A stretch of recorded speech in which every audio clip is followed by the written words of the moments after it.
तो yup welcome. So in today's video हम computer कुछ बेसिक फाइल ऑपरेशंस के बारे में देखेंगे and we will basically know कि कैसे जो कंप्यूटर की जो मेन फाइल सिस्टम है वो काम करती है और हम कैसे एक फाइल को या फिर एक फोल्डर को या फिर एक डायरेक्टरी को कैसे मैनिपुलेट कर सकते हैं। तो लेट्स गेट इनटू इट। आपको मेरे पूरे विंडोज का इंटरफेस नजर आ रहा होगा और मेरे फोल्डर्स नजर आ रहे होंगे। तो इस सबको कहते हैं graphical user interface. Graphical user interface का ये मतलब है कि जो यूजर है वो ग्राफिक्स को यूज करते हुए अपनी जितनी भी फाइल्स हैं या जितने भी ऑपरेशंस हैं उनको वो कैरी आउट करता है। ठीक है। सो हम अपने फाइल एक्सप्लोरर में चलते हैं कि जहाँ पे हमारी जो अगर हम जब भी लाइक विंडोज इंस्टॉल करते हैं तो हमारी सारी फाइल्स यहीं पे फाइल एक्सप्लोरर में आके यहाँ डिप्लॉय होती है। आपके सामने ये फोल्डर्स नजर आ रहे हैं, डेस्कटॉप, डॉक्यूमेंट्स, डाउनलोड, ये जो बाय डिफॉल्ट बने होते हैं। लेट्स से कि आपको कोई एक प्रोग्राम इंस्टॉल करना है, प्रोग्राम डाउनलोड करना है इंटरनेट से। सो बाय डिफॉल्ट जो है जो फोल्डर है वो यहाँ पे आके वो डिप्लॉय होगा। ठीक है। इसी तरह अगर हम कोई वीडियोस डाउनलोड करते हैं या फिर कुछ खुद हम वीडियोस बनाते हैं इस लैपटॉप के वेब गेम से, तो यहाँ बाय डिफॉल्ट यहाँ पे आके वो सेव होंगी। Same goes for pictures, same goes for documents, music and desktop. Desktop क्या चीज है? ये जो आपको सामने नजर आ रहा है ये सारा, ये इसको कहते हैं डेस्कटॉप। अगर आप इसको ही क्लिक करें तो आपको इसके अंदर वो सारी चीजें नजर आ जाएंगी जो यहाँ पे हैं। ओके। तो ये डेस्कटॉप और ये फाइल्स वगैरह ये बाय डिफॉल्ट होते हैं लोकल डिस्क सी के अंदर या फिर ऐसे डिस्क जिसके अंदर विंडोज इंस्टॉल हुई होती है। अच्छा, विंडोज इंस्टॉल हुई होती है कैसे हमें पता चलेगा? उसके ऊपर विंडोज का ये आपको आइकन नजर आएगा। तो इसका ये मतलब है कि इसके अंदर विंडोज इंस्टॉल हुई हुई है, इसके अंदर विंडोज की फाइल्स इंस्टॉल हुई हुई है। अगर हम इनको कुछ भी ज्यादातर मैनिपुलेट या फिर इसके साथ छेड़छाड़ करने की कोशिश करेंगे विदाउट नॉलेज, तो हमारा पूरा का पूरा सिस्टम क्रैश हो सकता है एंड इवेंचुअली हमारी सारी फाइल्स जो है वो लॉस हो सकती है। अगर आपको कोई भी चीज इंस्टॉल करनी है, डाउनलोड करनी है, तो उसको आप बाय डिफॉल्ट तो वो यहाँ पे होगा, बट उसकी डायरेक्टरी चेंज करके आपको लोकल डिस्क डी में या फिर जो भी आपने बनाई होगी उसमें आपको सेव करना पड़ेगा। ठीक है। सो चलता हूँ हमारे जो हमने आज करना था बेसिक फाइल ऑपरेशंस की तरफ। ओके। सो मैंने यहाँ पे पहले से ही कुछ फाइल्स वगैरह बना के रखी हुई हैं, फोल्डर बना के रखा हुआ है। तो लेट्स से कि मैं एक फोल्डर के अंदर एक और फोल्डर बनाना चाहता हूँ। ठीक है। मैं क्या करूंगा, राइट क्लिक करूंगा, न्यू पे जाऊंगा एंड फोल्डर पे क्लिक करूंगा। फोल्डर पे यहाँ पे इसका मैं कोई भी नाम लिख सकता हूँ, माय न्यू वीडियो। ओके। सो ये एक फोल्डर बन गया। सही है। सो लेट्स से कि इसकी एक शॉर्टकट की है कंट्रोल शिफ्ट एन। इससे क्या होगा कि एक फोल्डर बन जाएगा, बट मैंने शॉर्टकट की को यूज करके ये फोल्डर बनाया। इसका नाम मैंने न्यू रख दिया क्योंकि मेरे सामने और कुछ आ नहीं रहा था। तो फोल्डर क्रिएट करना, so it was quite easy. मैं ये चाहता हूँ कि मैं कोई भी इस तरह की फाइल क्रिएट करूँ। ठीक है। अच्छा, फाइल सिस्टम कंप्यूटर का या विंडोज का एंड लिनक्स का काफी ज्यादा ट्रिकी है। ठीक है। इसमें करोड़ों सैकड़ों के हिसाब से फाइल सिस्टम आ सकते हैं। लेट्स से कि अगर आपको कोई भी वर्ड फाइल बनानी है या फिर आपको कोई भी टेक्स्ट डॉक्यूमेंट की फाइल बनानी है, तो आपको इस तरह के जो सॉफ्टवेयर हैं उनका पता होना आपको लाजमी है। ठीक है। लेट्स से कि आपने थीसिस लिखनी है अपनी यूनिवर्सिटी की एंड ऑब्वियसली उसके लिए आप एक्सेस वगैरह नहीं करोगे क्योंकि वो डेटाबेस के लिए। आप एक्सेस वगैरह नहीं करोगे क्योंकि वो कॉलम्स की एंट्रीज के लिए होते हैं। आप सीधा सीधा माइक्रोसॉफ्ट वर्ड पे जाओगे और उसकी एक फाइल क्लिक करोगे। बाय डिफॉल्ट वो डॉक्स से सेव होता है। सो मैं इसी को ही क्लिक कर दूंगा। तो ये एक मेरी एक न्यू वर्ड फाइल बन गई है। सो लेट्स से कि मैंने नई नई विंडोज की है। ठीक है। तो नई विंडोज जब आप खोलेंगे या जब आपने ये माइक्रोसॉफ्ट ऑफिस इंस्टॉल नहीं किया होगा, तो बाय डिफॉल्ट आपको सिर्फ ये दो चीजें नजर आएंगी, ये एक रजिस्टर टेक्स्ट डॉक्यूमेंट और कंप्रेस्ड और फोल्डर और शॉर्टकट नजर आएगा। ठीक है। तो अ, ये सारी चीजें आपको उस वक्त नजर आएंगी जब आप इसको इंटरनेट से डाउनलोड करेंगे माइक्रोसॉफ्ट वर्ड को। सो बराबर मैंने यहाँ पे एक docx फाइल बनाई है। ठीक है। तो इसको मैं ओपन करता हूँ और इसके अंदर मैं कुछ लिखता हूँ एंड देन हम आगे जाएंगे। ठीक है। सो सबसे पहले मैं क्या करूंगा कि इसके अंदर मैं कुछ भी टेक्स्ट वगैरह लिख सकता हूँ। ओके। सो इसके अंदर मैं कोई भी टेक्स्ट वगैरह लिख सकता हूँ कि this is my first video and I will be showing showing you the one of the most important file management and management systems in Windows। इसके अंदर मैंने कुछ टेक्स्ट ऐड किया है तो मैं इसको सेव करना चाहता हूँ। एक शॉर्टकट की से इसको सेव करूँ तो मैं कंट्रोल प्लस एस दबाऊंगा। ठीक है। सो पहली बार बाय डिफॉल्ट ये वहीं पे ही सेव हो जाएगा। ठीक है। सो इसको मैं अगर क्लोज करूंगा और इसको मैं अगर दोबारा ओपन करूंगा तो आप देखेंगे कि वो जो मैंने लिखा होगा वो सेव होगा। सही है। सो ये हमने एक न्यू फाइल बना दी। इसी तरह करके हम डिफरेंट फाइल्स बना सकते हैं।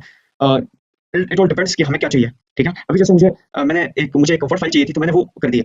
ठीक है। आपको भी अगर जो चीज जिस तरह की भी चीज चाहिए, लेट्स से कि आपको एक पीडीएफ फाइल बनानी है, तो पीडीएफ फाइल जो है या तो आप इसको बना सकते हो या फिर आप डाउनलोड कर सकते हो। इसको कैसे बनाना है? आप करेंगे कंट्रोल प्लस पी कर दें। कंट्रोल प्लस पी करके ये प्रिंट का ऑप्शन आ जाएगा, तो आप इसको यहाँ प्रिंट कर दें एंड देन यहाँ पे आप इसकी डेस्टिनेशन सेलेक्ट करें। तो डेस्टिनेशन कैसे सेलेक्ट होगी? यही जैसे मैंने आपको बताया कि जो ग्राफिकल यूजर इंटरफेस है कि इसको ग्राफिकल यूजर कहते ही इसलिए हैं कि हम ग्राफिक्स को यूज करते हुए अपनी फाइल्स को नेविगेट कर सकते हैं। ठीक है। सो मैं कहाँ पे था? मैं था न्यू वॉल्यूम एफ में, इस फोल्डर में एंड देन मैं यहाँ पे इसको कोई भी नाम दे सकता हूँ, this okay first file. Okay. And then मैं एंटर दबा दूंगा या फिर सेव कर दूंगा। सो डिपेंड्स अपॉन यू कि आप कौन सा रास्ता चुनते हैं या चुनती हैं। सो इसको मैं क्लोज कर दूंगा एंड ये देखें हमारी एक न्यू पीडीएफ फाइल बन गई है। ठीक है। इसी तरह अलग से कि आपने कोई थीसिस वगैरह बनानी है या फिर आपने कोई रिपोर्ट्स वगैरह बनानी है अपने लैब रिपोर्ट्स, सो आप इसी तरह करके न्यू फाइल्स आप बना सकते हो। ठीक है। ओके। मैंने अभी रिफ्रेश की जो मैंने अभी रिफ्रेश किया इसकी शॉर्टकट की है F5। सो आप F5 दबा के भी इसको सिस्टम को रिफ्रेश कर सकते हैं। ठीक है। ओके। सो अब मेन चीज पे आते हैं। मैं ये चाहता हूँ कि मैंने जो ये पीडीएफ फाइल बनाई है कॉपी हो जाए। अच्छा, कॉपी क्या होता है? कॉपी होती है कि किसी भी चीज का डुप्लीकेट बन जाए। डुप्लीकेट यानी कि उसका उसका एक क्लोन बन जाए। ठीक है, मैं क्लोन बनाने के लिए या फिर कॉपी करने के लिए मैं इसको राइट क्लिक करूंगा। राइट क्लिक पे जाके मैं सीधा कॉपी पे क्लिक कर दूंगा एंड जहां कहीं भी हमने इसको जाके पेस्ट करना है वहां पे जाके राइट क्लिक करके मैं पेस्ट कर दूंगा। ठीक है, तो ये जो है ये पेस्ट हो गई एंड देन मैं दोबारा पीछे जाऊंगा। ठीक है, जैसा कि आप देख सकते हैं कि यहाँ पे क्योंकि हमने कॉपी की थी तो ये यहाँ पे इसका ये है। लेट्स से कि मैं चाहता हूँ कि इसको मैं यहाँ से हटा दूं, कट कर दूं। कट करके मैं यहाँ जाके इसको पेस्ट कर दूं। ठीक है, तो अब अगर आप पीछे जाएं तो आप देखेंगे कि यहाँ से खत्म हो गया क्योंकि तो हमने इसको कट किया। कट किया होता है कि वो क्लोन तो बना देता है बट वो जो अपनी जो एक्सिस्टिंग जगह है यानी कि जहाँ पे वो पहले था वहां पे वो नहीं रहेगा। वही किस्म का आप कह लें कि एक्सपोर्ट हो गया है एक जगह से दूसरी जगह पे। ठीक है, तो ये तो हो गया कट। पेस्ट में मैंने आपको बता दिया कैसे करते हैं। ठीक है, लेट्स से कि यही फाइल है, इसको मैं शॉर्टकट्स के थ्रू इसको मैनिपुलेट करता हूँ। ठीक है, मैं इसको क्लिक करूंगा, कंट्रोल प्लस सी दबाऊंगा। सी दबा के जहां कहीं भी मुझे चाहिए मैं वहां जाके कंट्रोल प्लस वी दबा दूंगा। ठीक है, यहाँ पे ये आ जाएगी। कंट्रोल प्लस सी कॉपी के लिए, कंट्रोल प्लस वी पेस्ट के लिए एंड कंट्रोल प्लस एक्स जो है वो कट के लिए। ठीक है, मैं चाहता हूँ कि मैं इसको कट करूँ और कट करके मैं जो ही कंट्रोल प्लस एक्स दबाऊंगा तो आपने ये नोटिस किया होगा कि ये जो एक मिनट, हाँ हाँ, ये जो पीडीएफ फाइल का जो आइकन है ये थोड़ा ब्लर हो गया, या ये थोड़ा सा इसका जो आइकन है ये डिम हो गया। इसकी वजह ये है ताकि हमें पता चल जाए कि ये जो आइकन है ये कट हुआ हुआ है, ये जो फोल्डर है ये कट हुआ हुआ है। तो मैं इसको कंट्रोल प्लस एक्स दबाऊंगा और जहां कहीं पे भी जाके मुझे ये करनी है मैं वहां जाके एक बार क्लिक करके कंट्रोल प्लस वी दबाऊंगा। अच्छा, यहाँ पे ये कह रहा है कि ये जो फाइल आप बनाना जो फाइल आप यहाँ पे पेस्ट करना चाह रहे हैं वो पहले से ही है।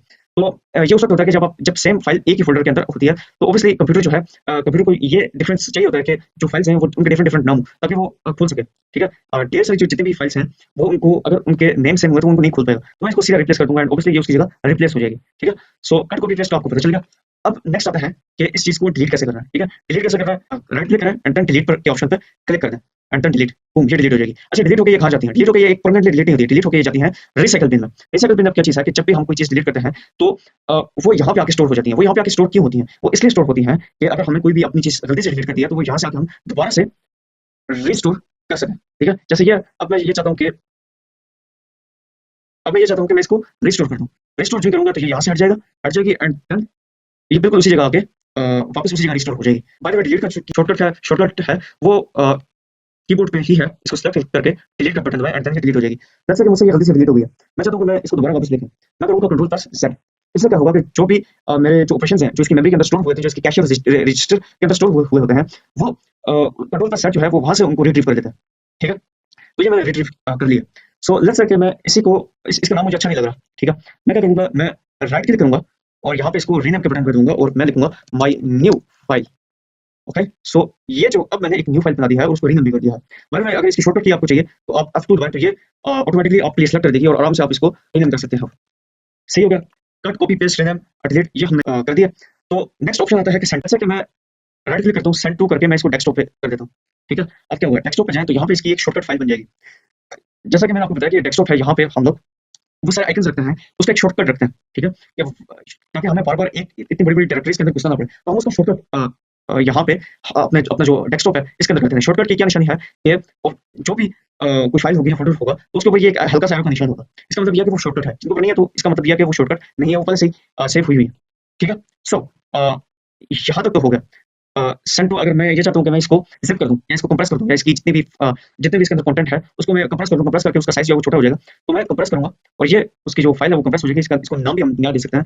अब मैं ये चाहता हूँ कि मैं इसके अंदर से सारी जितनी भी चीजें वो उसको मैं डीकंप्रेस करूँ या एक्सट्रैक्ट करूँ। मैं यहाँ जाऊंगा, राइट लेफ्ट क्लिक पे जाऊंगा और समझ बेसिकली यूटिलिटी है, इसको अगर आप डाउनलोड करें तो आपके भी यहाँ आ जाएगा। तो मैं ये चाहता हूँ कि मैं यहीं पे एक्सट्रैक्ट करना चाहता हूँ। मैं क्या करूंगा, एक्सट्रैक्ट। अच्छा, ये यहाँ पे पहले से ही मैं कर दूंगा ये स्टोर और ये इसकी जगह रिप्लेस हो जाएगी। सही है, so hope so you understand this. सही है, तो अच्छा, ये शेयर जो है ये विंडोज 11 और 10 में ये नया फीचर है। सो इसकी जरूरत नहीं है क्योंकि शेयर करने के लिए आपके पास वैलिड ऐप्स होने चाहिए जो कि यहाँ नहीं है, क्योंकि ज्यादातर जो लैपटॉप है उसके अंदर ज्यादातर वेबसाइट पे काम हो रहा होता है तो उसमें इसकी करने की इतनी ज्यादा जरूरत होती नहीं है। ठीक है, तो इसके अलावा मैंने शॉर्टकट बना रहा है, जैसा मैंने आपको बताया कि शॉर्टकट इस तरह करके हम बना सकते हैं। बट एक और ये भी ऑप्शन है, तो इसको क्लिक करके हम शॉर्टकट बना सकते हैं। तो यहीं पे इसका शॉर्टकट एक बन जाएगा। मैं कंट्रोल पर सेट करता हूँ तो ये दोबारा से हो जाएगा। ठीक है, सो ये थे कुछ बेसिक फाइल ऑपरेशंस। ठीक है, कि कैसे जो एक नॉर्मल यूजर है वो इसको मैनिपुलेट करता है। ठीक है, अब मैं आपको ये बताऊंगा कि एक हैकर आपके मोबाइल में एक्सेस ले लेता है या आपके पीसी का एक्सेस ले लेता है तो वो कैसे जो है अपनी जितनी भी फाइल्स हैं उनको नेविगेट करेगा या फिर जितने भी चीजें वो कैसे आपके कंप्यूटर में ये परफॉर्म करेगा। सो ऑब्वियसली वो सीएमडी के थ्रू करेगा। सीएमडी का अगर आपको नहीं पता तो मेरे प्रीवियस वीडियो को जाकर देख लें, आपको पता चल जाएगा। सो उसी फोल्डर के अंदर है जो हमने बनाया था। सो जैसा कि मैं यही इसी फोल्डर के अंदर जाता हूँ कि मेरा सीएमडी खुल जाए। ठीक है, सो मैं इस सर्च बार पे जाऊंगा और मैं यहाँ पे टाइप करूंगा CMD सिंपल। ओके, सो ये जो सीएमडी है वो मेरा इस फ़ोल्डर के अंदर खुल जाएगा। मैं ये चाहता हूँ कि जितनी भी फाइल्स हैं वो मुझे यहाँ पे दिखाए। मैं लिखूँगा dir, ठीक है? जितनी भी फाइल्स हैं ये मुझे सारी दिखाएगा, ठीक है? सो लेट्स से कि एक डायरेक्टरी में एक न्यू फाइल बनाना चाहता हूँ। मैं क्या करूँगा mkdir न्यू फाइल, एक डायरेक्टरी या फिर एक फ़ोल्डर में बनाना चाहता हूँ। मैं एंटर करूँगा, ओह सॉरी, mkdir मैंने n लिख दिया था, मैं mkdir ne5 file, ठीक है? ये लो जी।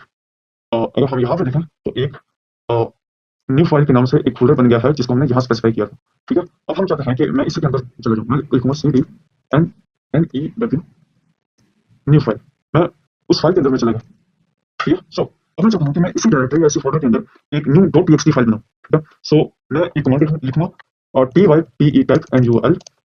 ये, देन मैं फाइल का नाम स्पेसिफाई कर दूँगा, कुछ भी कर दूँ, my.txt। सो ये एक न्यू टेक्स्ट फाइल क्रिएट हो जाएगी। लेट्स से कि इसको हम ओपन करना चाह रहे हैं, ठीक है? तो मैं क्या करूँगा my.txt और ये ओपन हो जाएगी। इसको हम ओपन करेंगे, ओपन करके इसमें जितनी भी चीज़ें हैं हम लिख सकते हैं। लेट्स से कि यू आर हैक्ड, ओके? इसको मैं कंट्रोल+S करूँगा, सेव कर दूँगा, इसको मैं क्रॉस करूँगा। सो अब मैं ये चाहता हूँ कि ये वाली जो फाइल है my.txt फाइल, जो यहाँ पे भी आपको नज़र आ रही होगी, तो मैं ये चाहता हूँ कि ये कॉपी होके एक डायरेक्टरी पीछे चली जाए, ठीक है? एक डायरेक्टरी पीछे चली जाए, यानी कि इस फ़ोल्डर के अंदर ये कॉपी हो जाए, ठीक है? तो मैं सीएमडी में कमांड रन करूँगा। बाय द वे मैं इसी डायरेक्टरी के अंदर हूँ, ठीक है? सो मैं कमांड रन करूँगा कॉपी, ठीक है? अब यहाँ पे मैं सोर्स लिखूँगा पहले, सबसे पहले सोर्स लिखूँगा कि कहाँ से मुझे जो फाइल है वो उठानी है, ठीक है? तो सोर्स जो है वो मेरा ये है, ठीक है? इसको मैं कॉपी कर दूँ या फिर खुद यहाँ पे लिख लूँ, तो मैं कॉपी करूँगा, कॉपी करके ये इससे तरह कॉपी नहीं हुआ मेरे ख्याल से, इसको सी दबाओ एंड देन ये कॉपी हो गया एंड न्यू फाइल मैं बैकस्लैश दबाता हूँ my.txt, या तो 3 मिनट टाइम हुआ ये खुद ब खुद ही ऑटोमेटिकली ये फिल अप हो गया। अब यहाँ पे मैं डेस्टिनेशन लिखूँगा, डेस्टिनेशन यानी कि वो फ़ोल्डर जहाँ पे मुझे इसको कॉपी करवाना है, ठीक है? मैं यहीं से इसको कॉपी करके यहाँ पर करूँगा, बट यहाँ सबसे पहले मुझे ये डालने पड़ेंगे, ठीक है? सो यस, अब क्या हुआ कि अगर हम इस यहाँ हैं तो हमें ये जो है ये एक जो फाइल है .txt, देखें आप यहाँ पे भी है एंड यहाँ पे भी है, ठीक है? सो हमारा ये ये वाली जो कमांड है ये सक्सेसफुल रही। अच्छा, तो सीएमडी में कॉपी का कमांड तो है हमारे पास, और we don't have command called cut, तो इसके लिए कमांड होता है मूव, और बाकी सब सेम ही रहेगा, ठीक है? बस यहाँ पे हमने शुरू में इसका लिख देना MOVE, ठीक है? सो यहाँ पे एक हैवी चीज़ है, मैं ऊपर वाला एरो दबाऊंगा तो ये जो ऊपर मैंने लिखा था वो इसकी पीछे क्लिप पर सेव हुआ था, तो वो यहाँ पे आ जाएगा। सो मैं यहाँ पे कॉपी की जगह सिर्फ लिखूंगा मूव, MOVE मूव, ठीक है? एंटर दूंगा, एंटर करूंगा, ठीक है? मैं करूंगा यस, क्योंकि वो सेम फाइल ही उधर थी, तो मैं कहूंगा यस यस करूंगा एंड वन फाइल मूव हो गई। जैसे कि आप देखें यहाँ से वो मूव हो गई है और यहाँ पे पहले से ही थी और इसको इसने रिप्लेस कर दिया है। अच्छा, अब मैं ये चाहता हूँ कि my.txt जो फाइल है यहाँ पे ये इसको मैं रीनेम कर दूँ, ठीक है? तो मैं क्या लिखूंगा REN रीनेम, इसका मैं सबसे पहले इसको स्पेसिफाई करूंगा, एक मिनट, my my.txt और इसका न्यू नाम लिखूंगा next.txt, ठीक है? सो अगर आप देखें तो यहाँ पे आपको नजर आएगा कि ये रीनेम हो गया है, ठीक है? तो ये एक पूरा कमांड है जिसकी मदद से मैंने my.txt को next.txt में यानी इसका नाम मैंने बस बदल दिया है। बहरहाल आज फिर मैंने आपको जो कंप्यूटर के मेन फाइल ऑपरेशंस है, बेसिक फाइल ऑपरेशंस है, वो सारे मैंने आपको सिखाए हैं, ठीक है? ऑब्वियसली अगर आप कंप्यूटर में नए हैं या फिर कंप्यूटर आपको इतना सही तरह आता नहीं है, so you can learn from me, okay? मैं ना सिर्फ आपको एक बेसिक तरीके से सिखाऊंगा, बल्कि एक बेहतरीन जिस तरह एक एक हैकर जो सिस्टम को फाइल एंड फोल्डर्स उसको नेविगेट करता है, उस तरह भी आपको सिखाऊंगा जैसे कि आज मैंने आपको सिखाया, ठीक है? सो मेरी जो कमांड इंटरफेस की जो वीडियो है वो आपने जरूर देखनी है, ताकि जो अभी मैंने आपको कमांड्स एक्सप्लेन किए हैं वो आपको समझ आए, ठीक है? तो all that's it from my side, I will see you next video.